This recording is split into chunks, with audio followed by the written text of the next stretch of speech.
Hello दोस्तों, नमस्ते। क्या हाल चाल सबके।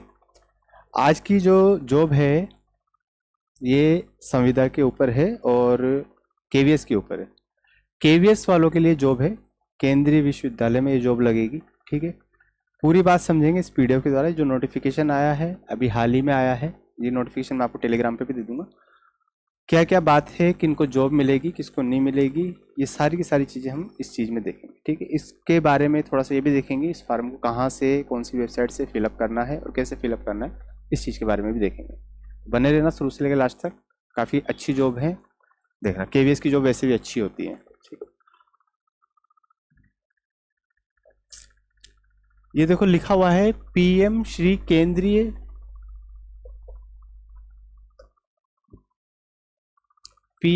केंद्रीय विद्यालय मशरक। ठीक है, ये मशरक पड़ता कहाँ पर है? मशरक जिला सारण। सारण कहाँ पे पड़ता है? बिहार। तो ये जो जॉब लगेगी बिहार के अंदर लगेगी आपकी। ये चाहिए एक कंफर्म हो जानी चाहिए आपकी।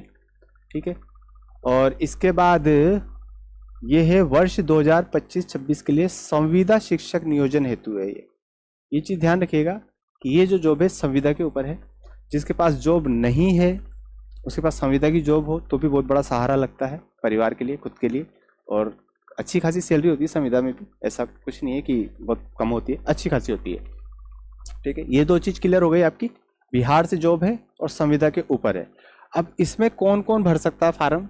तो देखो, शैक्षणिक सन 2025-26 के लिए पूर्णतः अस्थायी अनुबंध के आधार पर निम्नलिखित पदों के चयन की सूची तैयार करने हेतु ऑनलाइन आवेदन फार्म आमंत्रित किए जाते हैं।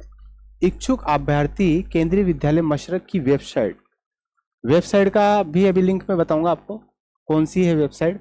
ठीक है, ये देखो, ये है वेबसाइट आपकी, ये वेबसाइट है। इस वेबसाइट पे जाना है आपको। अभी हम लोग इस वेबसाइट पे जाके भी देखेंगे क्या होता है।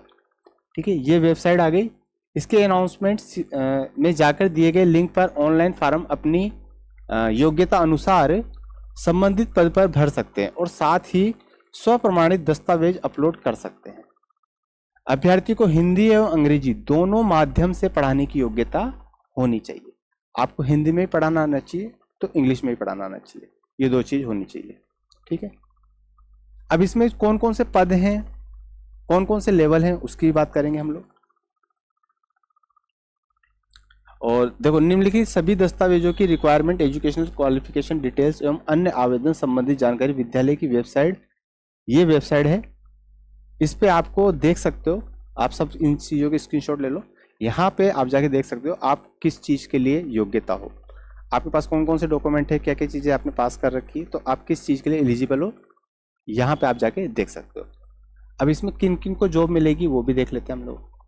देखो, यहाँ पे पद दिए गए हैं आपके, पीजीटी के लिए भी दिए गए हैं, टीजीटी के लिए भी दिए गए हैं और पीआरटी के लिए भी दिए गए हैं, है ना। प्लस अदर कैटेगरी है उसके लिए भी दिए गए हैं। तो पीजीटी में आप कॉमर्स के हो, केमिस्ट्री के हो, English, Hindi, economic, computer science, biology, math, physics, ये सब पीजीटी की जॉब्स हो जाएंगी। टीजीटी की बात करी जाए तो टीजीटी में Hindi, English, Sanskrit, science, math, SST, ये सारी चीज़ आ जाएगी। प्लस पीआरटी में तो सब एलिजिबल होते ही है। ठीक है, पीआरटी का तो सब एलिजिबल हो गए। तो ये टीजीटी पीजीटी की जॉब हो गई प्लस पीआरटी की जॉब हो गई।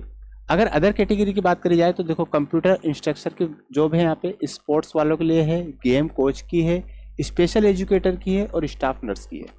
ये अदर कैटेगरी की है।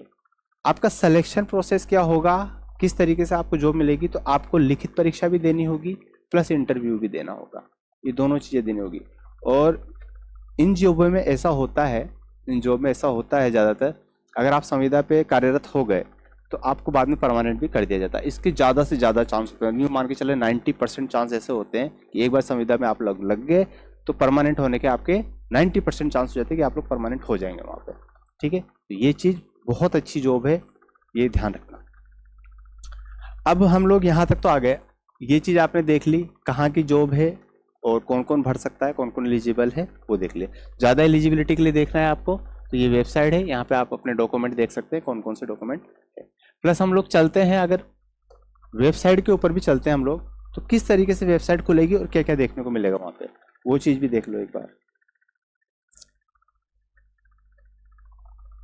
देखो हमने डाला वो वेबसाइट का लिंक यहाँ पे mashrak.kvh.account.in, ठीक है। तो आपके सामने ऐसा पेज आ जाएगा, सामने कुछ इस तरीके से पेज आ जाएगा। पेज को मैं थोड़ा सा छोटा कर लेता हूँ।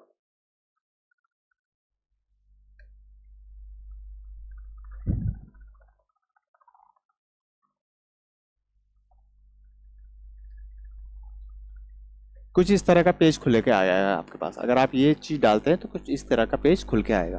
तो आपको ये जो पहली वेबसाइट दिख रही है, आपको यहाँ पे क्लिक करना है, और जब इसको क्लिक करते हैं तो कुछ इस तरह का आपके पास इंटरफेस सामने आएगा, ठीक है। यही वो वेबसाइट है जहाँ से आपको सारी जानकारी मिलेगी, है ना।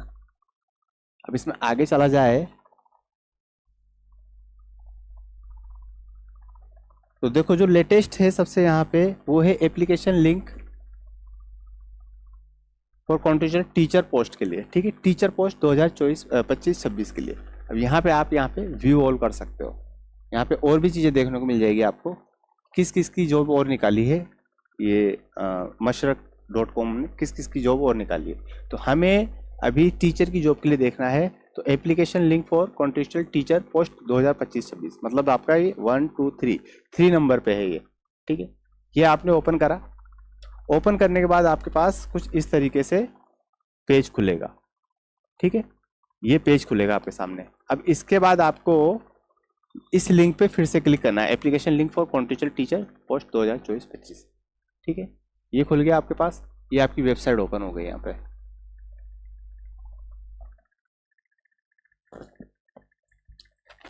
अब वेबसाइट जब ओपन हो जाएगी तो देखो यहाँ पे लिखा हुआ है online application form for contractual teacher, यानी कि संविदा टीचर, ठीक है। ये फार्म आपको ऑनलाइन भरना है, कहीं जाके भरना नहीं, आपको ऑनलाइन भरना है। यहाँ पे सारी चीज़ें आ जाएगी। आपका ईमेल आईडी पूछ लिया जाएगा आपसे, पोस्ट किसके लिए अप्लाई कर रहे हो वो चूज़ करना है आपको, टीजीटी पीजीटी और कौन सा सब्जेक्ट, वो सब चीज़ें यहाँ पे चूज़ करनी है आपको, ठीक है। क्वालिफिकेशन ऑफ केवी मशरक के लिए यहाँ पे चूज़ करना है आपको, है ना। जैसे यस और नो, हाँ करना चाहते हो या नहीं करना चाहते इस चीज़ के लिए, तो यस पे क्लिक करना है आपको यहाँ पे, ठीक है। नेम ऑफ द एप्लीकेंट, आप अपना नाम डालेंगे जो आपके डॉक्यूमेंट्स में है वो वाला। डेट ऑफ बर्थ डालनी है जो डॉक्यूमेंट में है वो। मोबाइल नंबर डालना है आपका जो डॉक्यूमेंट में है वो। फिर उसके बाद ऐसे नेक्स्ट नेक्स्ट करते जाएंगे तो ऐसे 4 पेज आएंगे आपके पास। 4 फेज से आपको निकलना पड़ेगा, पेज 1, पेज 2, पेज 3, पेज 4, ऐसे 4 पेज आएंगे। 4 पेज तक आपसे आपके डॉक्यूमेंट की सारी जानकारी ले ली जाएगी, कब आपने कौन सी क्वालिफिकेशन ली है वो कर ली जाएगी, आप किस चीज़ के लिए एलिजिबल है उस चीज़ के बारे में जानकारी ले ली जाएगी, और लास्ट में आपको ये फार्म सबमिट कर देना है।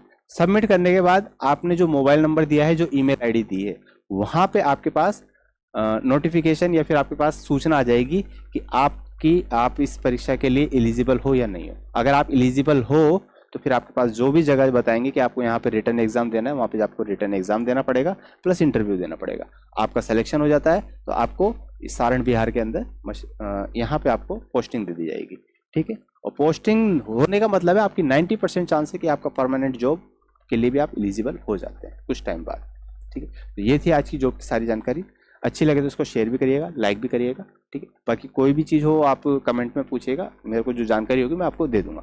अगली जॉब, ऐसी कई सारी जॉबों के लिए यहाँ पे डिटेल दी जाती है, तो आप चैनल को सब्सक्राइब कर लीजिएगा, और सब्सक्राइब करेंगे तो आपको नोटिफिकेशन मिल जाएगा, एक से बढ़कर एक जॉब की जानकारी मिलेगी, ठीक है। बिहार हो, एमपी हो, राजस्थान हो, यूपी हो, कहीं की भी जॉब हो, हम लोग सबसे अच्छी नोटिफिकेशन आपको देने की कोशिश करते हैं, ठीक है। तो मिलते हैं किसी अगली जॉब के साथ। जय भारत।